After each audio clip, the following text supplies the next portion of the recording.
Welcome everyone to Harvard Extension School's Creative Writing and Literature Student Club. I'm Carly Ray, the president of HES's Creative Writing and Literature Student Club, and I'll be hosting Inkspires Professor Series. Today we have author and Harvard professor Mary Sullivan Walsh joining us here on the series. For those who haven't taken one of Mary's courses at HES, she is the author of Hi, a YA novel in verse, which won the Eric Hoffner Award for YA literature, and Dear Blue Sky, Stay and Ship Sooner, The Beacon Street Girls, and more. Welcome, Mary. We are so excited to have you join us. Is there anything you want to add to your introduction? No, that was perfect. Thank you so much for hosting and all your good work with this program, this club. It is really awesome what you've done. And I know a ton of my students are watching, whether it's, live or later, they're watching your hourly interviews. So thank you for doing that.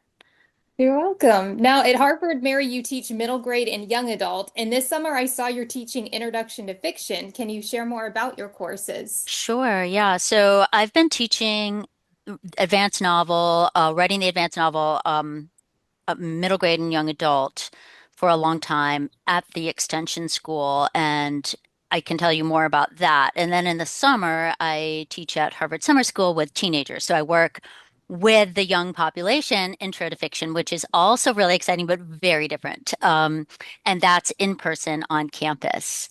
And it's more of an intensive class. So it happens in 4 weeks. And these are mainly rising sophomores and juniors. They're very ambitious. And most of them are there because they really want to learn how to write. Some of them, I'm not sure why they're there. Maybe it's like a camp for them, but that is really exciting to see them write their first stories. And they're so proud of their work, as they should be. And I've had students from the Intro to Fiction class go on to win gold medals in the Scholastic Awards and otherwise. So yeah, that's fun and very different from my Zoom classes. Writing the young adult middle grade novel to tell you about the class and how we do it.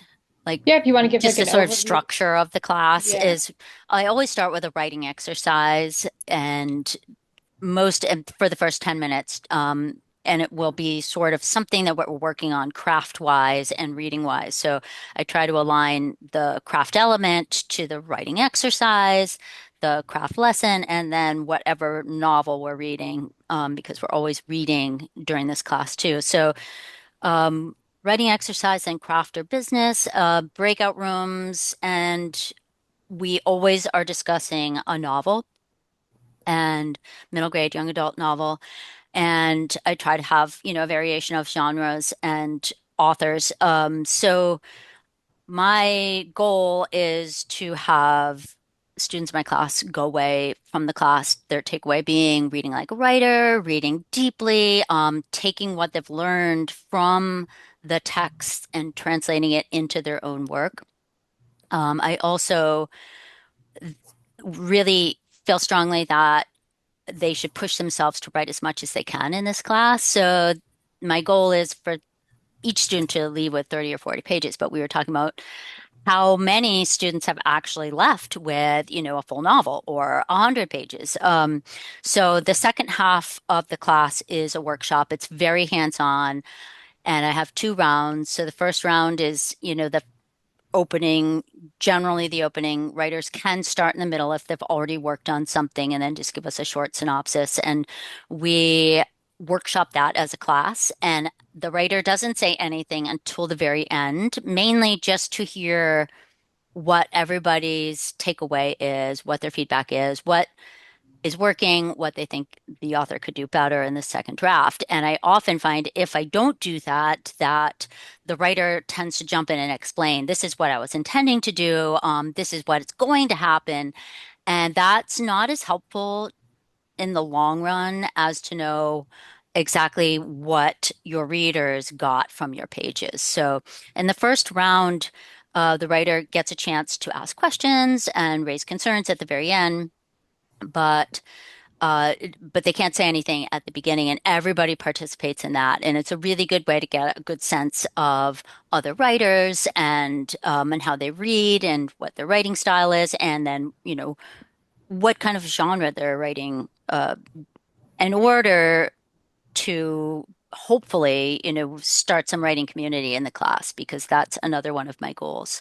So in the second round, they get to submit more pages, and it can be partly revision or all new pages. And in that one, they get to lead the discussion, ask questions. They will post questions about what they want their readers to respond to. And in both cases, I don't have any of my students post on the discussion page the critique. I want to see it. I read every single one, and I want the writer to see it. But I don't want people seeing everybody else's feedback because it's inevitable that they're going to be biased by, reading somebody else's feedback and then thinking likewise. And another one of my goals for everybody in the class is to become their own best editor. So to really look at the work, see what is, working well craft-wise and what the writer can do better in the next draft. So yeah, that's the second round. And that's really fun because the writer gets to, probe, brainstorm, do basically ask whatever they want. So yeah, and then that's the basic structure. Then first half is, hey, Brian, is writing exercises, craft, business, breakout rooms, reading, talking about the book, and then the second half, hands-on workshop. Yeah. Now, Mary, do you recommend students take like an intro to writing or like that writing the novel course before taking middle grade and young adult, or can a writer come No, like at any stage? any stage. It's really for anybody. And I've had writers who have never written, have been carrying around a story for years, or a lot of them will come and say, that I've been a lawyer and, my parents said they wouldn't pay for college unless I got a real job. So I, been in doing law or being a doctor or whatever, for all these years, but I've always wanted to write a novel. And so those students are just as welcome. I've had published writers in my class. So, um, everybody is equally welcome, and you do not have to have a prerequisite class to get in or even, completely succeed because it's mostly about, what you produce and really learning the craft, revising the work and becoming a good reader of others' work. Yeah. Now, do students like do they need to start a brand new project, or can it could be like a continuation of a novel that they worked on in another class as long as they're new pages? Yep, they have to be new pages, but they can definitely continue their novel. I mean, I feel pretty strongly that in this program, it's so great to leave with a full novel. So you don't want to have to keep starting new projects for sure. So absolutely can start right in the middle as long as they give the readers, the other students, a summary of what's happened before, a short synopsis. Okay. You also mentioned like we do a lot of craft in your like courses. So is there like a craft book, I guess, that you always recommend to students? Well, the one I usually recommend because it was literally the first one just for middle grade young adult is Writing Irresistible Kidlit by Mary Cole.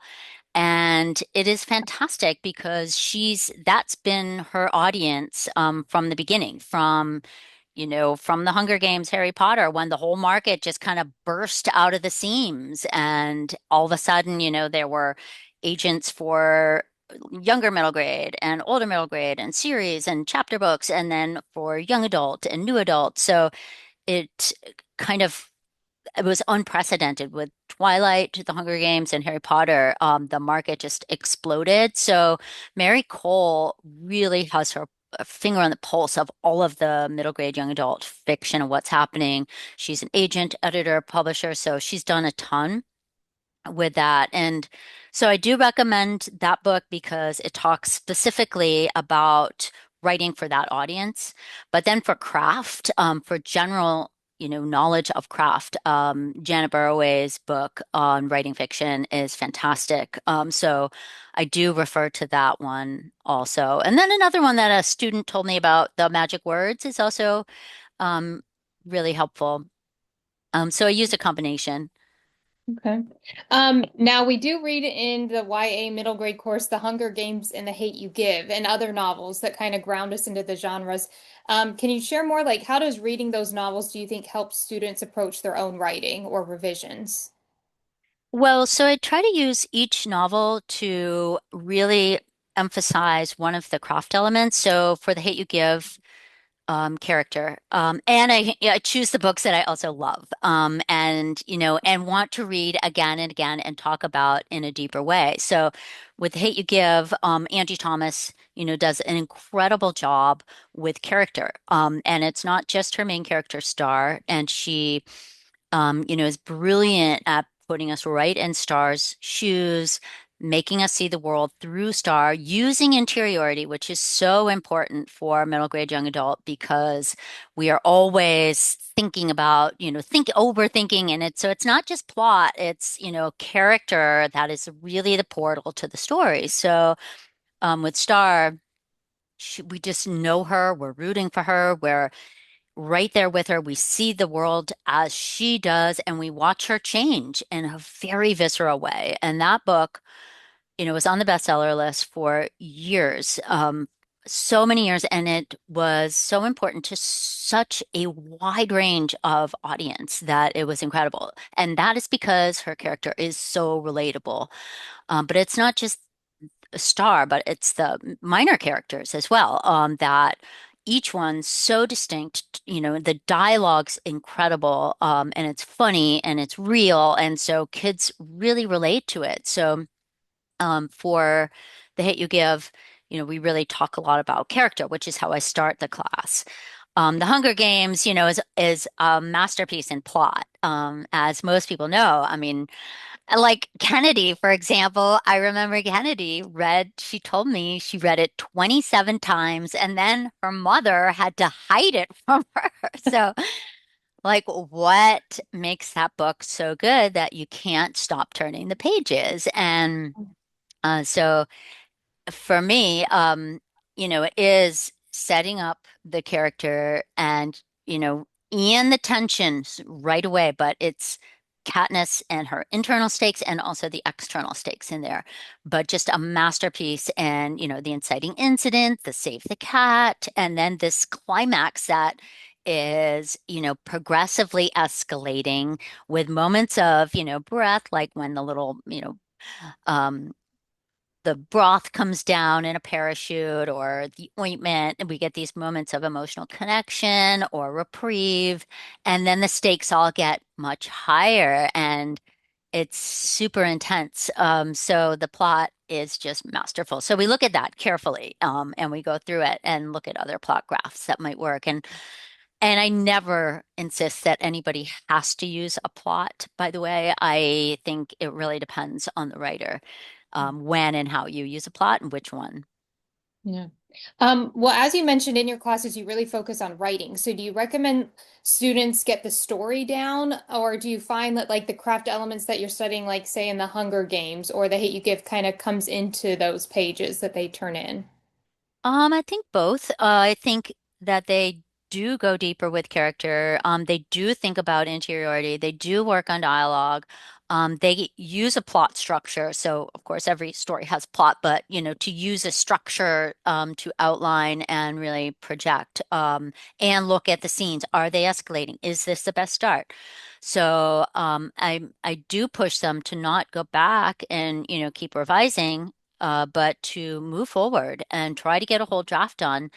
And I mean, everybody knows about the shitty first draft, and that's life. But yeah, you can't do anything until you have words on the page. And we do spend a lot of time on the revision process, but you can actually start to see a lot of what they learned and that revision process as they move forward in their novel. So it's not like they're writing, the same kind of writing they started with. The writing goes deeper. Um, and it actually, is more impactful thinking about these different craft elements about world building, especially if it's a fantasy novel. All of it as they move forward in their novel. So, Mhm. um, yeah, I do encourage them to do both. But, moving forward is crucial because otherwise, you leave with the same, even, class after class with the same 40 pages or 30 pages or whatever. Yeah. You also mentioned writing groups, and I know when I took your class, like there was a strong focus on that. Can you share more about, like, if somebody's not familiar with a group, like, what you encourage those groups to do throughout the semester? Oh yeah. So I always encourage people to reach out to somebody who they feel like, really got their work, made great comments, somebody they relate to, somebody writing the same genre or not. But to reach out to others in the class and meet on the Zoom lounge.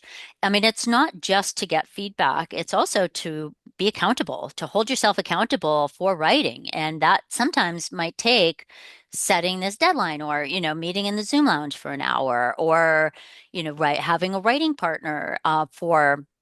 So you go back and forth. And if you have a small group, say, and you continue exactly what we're doing, then you hold yourself accountable for those same number of pages. It's just setting a deadline. And so that will kind of help you write your pages and get them out there, which sometimes can be hard. So another big takeaway from my class, I hope, is to really think about those writing habits and establish some good writing habits that work for you because every writer I know has a very different style and way of doing things. So figure out what they are, what works for you, but to have some support, to have some accountability, to set these deadlines.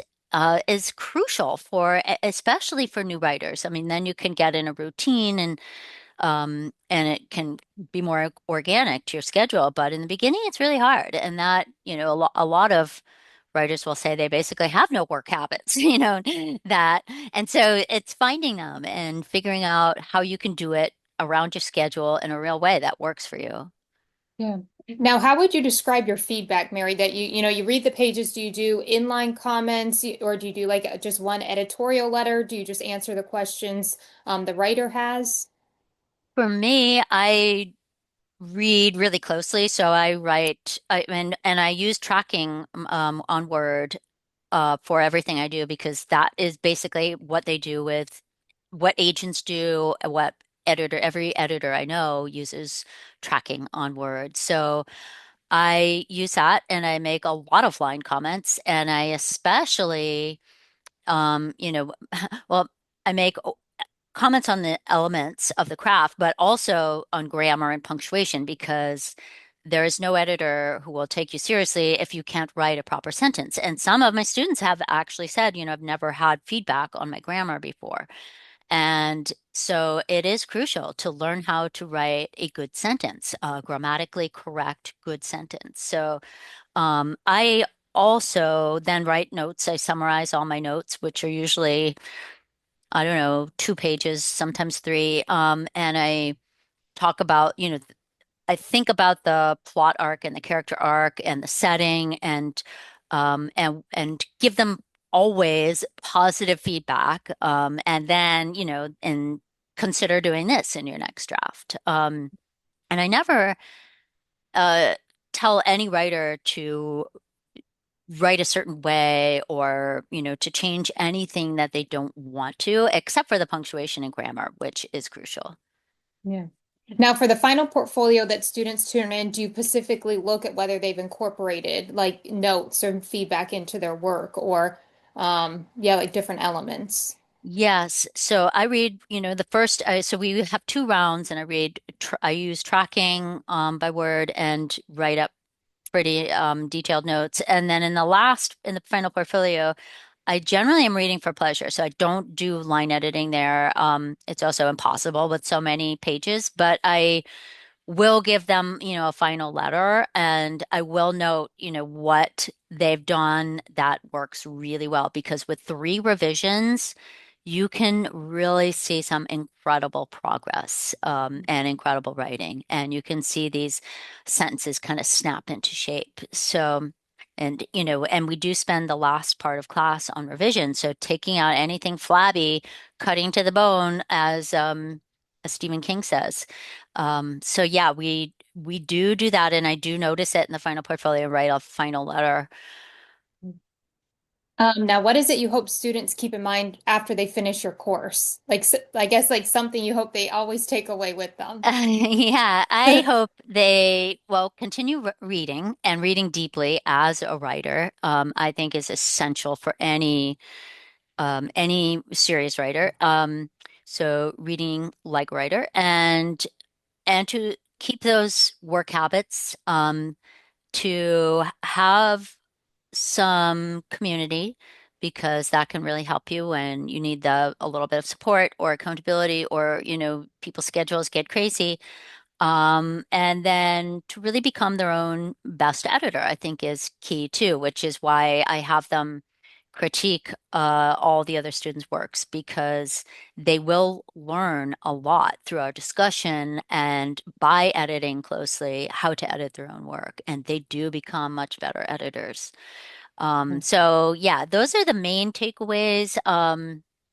And I think just to, think about, I do try to take the mystery out of publishing and agenting too. And because I know a lot of people are in the class because they want to publish. So I try to take the mystery out of that. So we end with a talk on publishing, agenting, write query letters and synopses, um, because it is important to think, okay, what is the end goal here? I want to get published. So how do I do that? And what are the different ways I can do that? Yeah.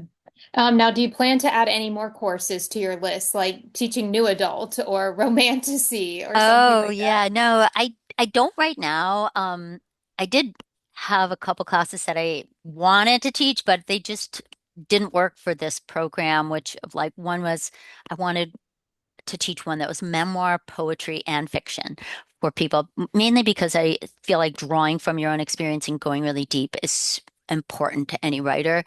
And then poetry, because I think the economy of language matters for any writer.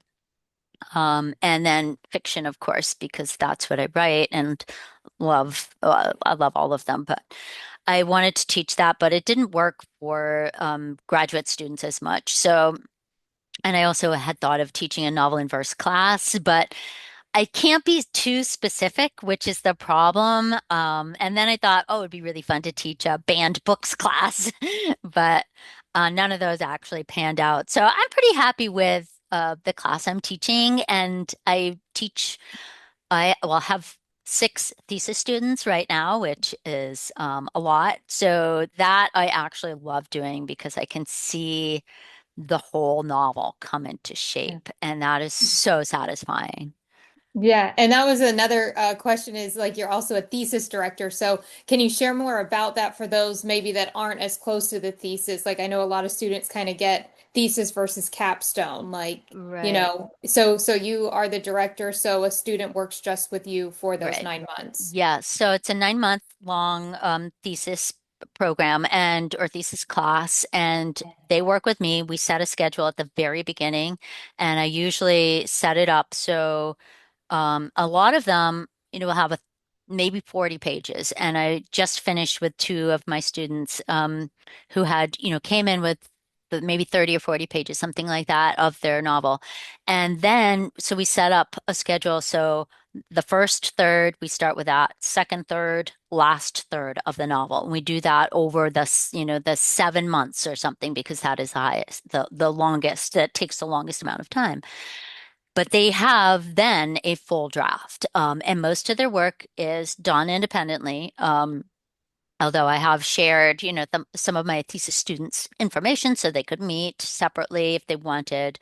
But most of them at that point are on their own track, and what they want is to finish their novel and they want it edited really well. And so I feel strongly that it should be the whole novel that gets read. And these are mainly my own students, so I've worked with them and I know their novel. But so when we're done with the first draft, which takes, yeah, like 6 to 7 months, depending on the student, we then look at the revision of that. So then we set up 2 more meetings for the first half revised, second half revised. So ideally, when they're done with those 9 months, they have a full novel that is in really good shape and it's been edited and revised two times in the last 9 months, and we end usually with a query, so they can, get ready to send it out, and it's really exciting. Like I love doing that, and I love working one-on-one with writers too. I just get to know them on a very different level and really see their work just come into fruition, which is really fantastic at the end of, their time here at Harvard Extension School. Mm. Yeah. Now, have you ever considered teaching the capstone, pre-capstone, capstone? I haven't, and I don't know if I have to wait to get asked or not, but I'm pretty happy with what I'm teaching. So, Yeah. no, I've never done the capstone, and that's fine. I think they have enough instructors for that. Now, what about residency, Mary? Are you on campus in the summer when residency I occurs? am, yeah. So I'm Okay. teaching in the Harvard Summer School, and I do like the shift to working with teenagers. That is my audience, and so it is pretty fun to be in person with them on campus, and very different. And usually by the end, I'm like, oh man, I can't wait to get back to the grown-ups. And now I also want to talk about your writing journey. Can you share more about it with us? Like, when did you first get published? Kind of the whole process. Yeah, so it was very different. This was like what, 100 years ago? No, in 2001, I guess, was when my first novel came out. And this is will show you exactly how long ago it was. When I sent that out to get an agent, we actually went to the PO box, or the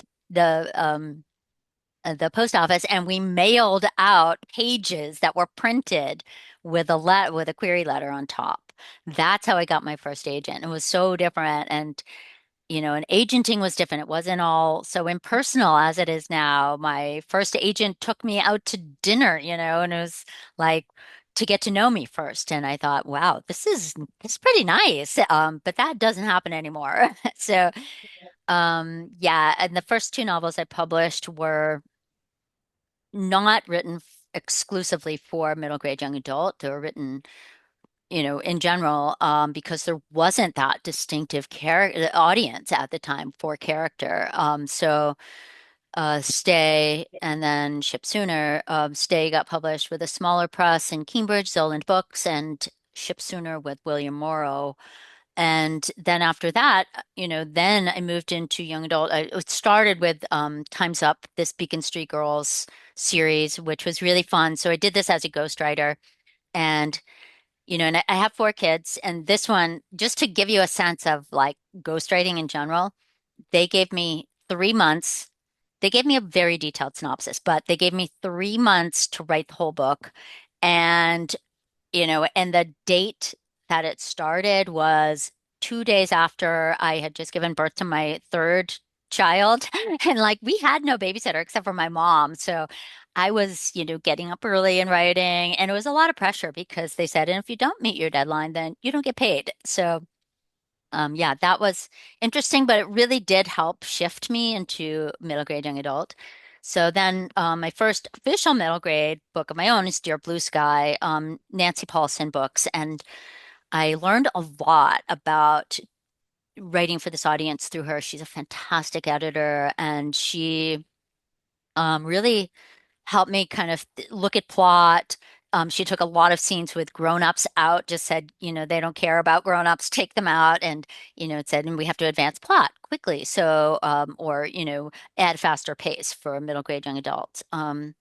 So that was Nancy Paulson books, Penguin Young Readers. And then my last book, Novel and Verse High, was written for um, young adults, and this was a much smaller press, so there are a lot of options, and I've been through all of those different kinds of presses in publishing houses, small, large, I even self-published one book, which was interesting, and then ghostwriting. Mhm. Now, what made you want to start teaching courses at Harvard Extension School? Well, my kids were getting older, and so I I talked to the director, and I was like, I think you really should have a class on middle grade young adult. It's important that for the whole market, it's just exploding. So, um, I guess my husband was also teaching here at the same time, which is how I got to even meet the director, which was really nice that I had that. But he was teaching, he writes nonfiction and he was teaching an essay class. So she agreed. And so I started and I loved it. And yeah, I loved the students and I loved seeing how invested they were in their writing and how much it mattered. I really learned so much myself from my students and I, get back so much from them. Yeah, Yeah. yeah, it worked out really well. I had been teaching at Grub Street before that, workshops at Grub Street, which is another literary organization in Boston. And they do a lot of different kinds of writing and different genres, a lot for young adults too. So it gave me a nice base before I came to Harvard Extension School. Now, do you find it hard balancing your writing with like teaching and doing thesis? Like, how do you plan out your days or have so many hours in a day? Yeah, no, it does get busy, and especially with the kids yeah, there's always a lot, and everybody's life gets busy, and so I try not to let that ever be an excuse, because everybody has stuff going on, whether like my mom's 93 and my daughter lives in Beirut right now, so Beirut is getting bombed regularly. So yeah, life is messy. It's hard and there's a lot going on and it's busy with work and that I have to, you have to do that. So I don't have a regular schedule. I generally just try to write every day. That's my goal. And sometimes it happens earlier. I like to get the things I have to do right away done. Because I'm like the opposite of a procrastinator, which drives my husband crazy. And he drives me crazy because he's such a procrastinator. But I have to get like the things I have to do. And then I feel like I can just write and whenever it is. So it can be any time in the day. And I know Annie Lamott says, you should really train your unconscious to kick in at a certain time. And, and John Grisham says, I make it a point to be inspired at 9 a.m. every morning, but sometimes it's just not convenient. So Yeah. Yeah. Now, do you have any current projects that are going to be releasing soon, Mary, or that you're working on? I don't have any that are, I'm trying to finish one right now. So that's on my last chapters. And that's actually been really fun. And I co-wrote it with one of my former students, who lives in Mexico. And it's a young adult dystopian book. I'm just afraid that we started it 3 years ago as a dystopian novel, but I'm afraid that now it's almost like reality. It's become realistic fiction. By the time it is released, it will be realistic fiction. But it's so we have two points of view, and mine is a boy, and he lives in Massachusetts, and hers is a girl. They're both 14. Her character lives in Mexico, and they meet. They both go searching for their family in this post-apocalyptic world, and they find each other. So that's the general story of what happens. And it's been really fun. I've never done this alternating point of view, but I like it. It's hard because you have to wait for your partner to catch up, or she has to wait for you to catch up. So it's a little tricky. And then when they're writing your character, you feel like, wait, my character would never say that, and you have to go back and like um or and so it's back and forth, but we edit each other's work and it's fun. It makes it more fun to brainstorm and things about what's coming and send ideas and pictures and things like that. So I'm working on that. We're almost done, and then I'm in the middle of another book, which is a retelling of Medusa, a contemporary retelling of Medusa, and in part is based on some of well, some things going on with my daughters, but then also it was based on in the bigger picture of the Epstein files and, kind of looking at what happened to Medusa through her perspective. So, Medusa gets raped by Poseidon, um, and then because she's raped by Poseidon, Athena curses her and, turns her hair into snakes. And I mean, the justice is kind of like, where's that missing link there? Because she was a 16-year-old girl and she's raped and then cursed. And then, Perseus, aided by all these gods, comes and, chops her head off. So, yeah, it's just looking at that in a contemporary lens and in some regard how so little has changed, but to see it through the female gaze rather than the male gaze.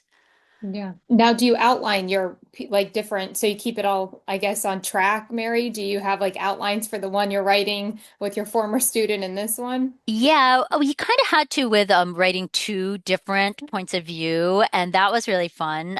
But I never start with an outline. I start with an idea, an image, and I know where I'm going, but I don't know exactly how I'm going to get there. So I generally just jump in and write. I'm also like very impulsive, and I can't use Scrivener because it's like too organized for me and color coded. It freaks me out, but I just start to write. But then it's really helpful for me to go back and outline and think about the stakes in the plot and then add to it. So that it's more like part of my revision process. Mm. Now, you worked a lot with editors and writers. So, is there one piece of advice that someone gave you that really stuck with you that you try to pass along to fellow writers? Hmm, it's a good question. Yeah, let me think about that. I guess it's a lot of information that was so helpful to me as a writer, but I think maybe not somebody specific, but Annie Lamott, I think writing your own truth is probably the smartest thing that I've taken away, which is writing your own story, what you believe in. I see a lot of students wanting to write whatever's trending and jump on that bandwagon. And generally, by the time you do that, the bandwagon is long gone and the trend has changed. So, to write your own story, to find your own voice, write your truth. I think that for me has been the what matters most. However, that comes out but it's hard to find that confidence and to really believe in that voice, but that is part of the process too. And a lot of writers will come in saying that they don't feel confident enough, or they're perfectionists and so they don't want to take risks, but nobody has to see that first draft is the magic, like you are just writing. And so to allow yourself the freedom to write and explore and take risks, amazing, big, terrible, wonderful risks that might work, might not, but that's what the revision process is for. Mhm. Now, where do you get inspiration for your stories, Mary? Are you like walking outside and you're like, oh, I wonder if this happens? Or like, where do you get inspired from? Yeah, lots of things, like for Dear Blue Sky, I was just like, I mean, I do try to read a lot of um political work or history. One of my daughters is very involved in politics. So with Dear Blue Sky, I was just so angry about the war because it felt so wrong and nobody seemed to be affected by it, even though, so many people were dying on both sides and soldiers were coming back to America with, limbs blown off. So that was, why I wrote that. Um, and then with High, I had my fifth grade daughter went to school with a, a friend who she'd been to school with for 6 years, and his mother just OD'd. We didn't even know, and she just OD'd, and he was left with, no parent. The dad was long gone, and so it became a big deal in the school. And so my book is entirely different. It's not written about him at all because I have a girl character and she's a fantastic soccer player and she's struggling to keep her dreams, and the dream of playing soccer. And and what she struggles with every day is her, mother's addiction to heroin. So those are those two. And then, with the Medusa book, I thought a lot about, I started reading a lot of Greek history and wondered, like, why is everything seen through this male gaze? And let's just turn that around. And there's so many fantastic books like Madeline Miller's Circe and Song of Achilles that are starting to do that,